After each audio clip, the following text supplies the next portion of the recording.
Check out all this snow. This is part 2 of the snowstorm in Manchester, Pennsylvania. And this is from my bedroom. Looks pretty awesome.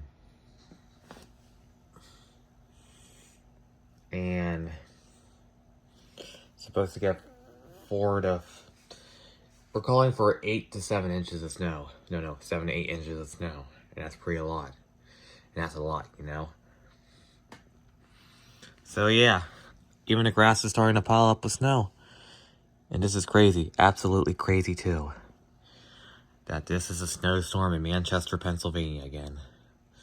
The first snowstorm in a long time. Yep.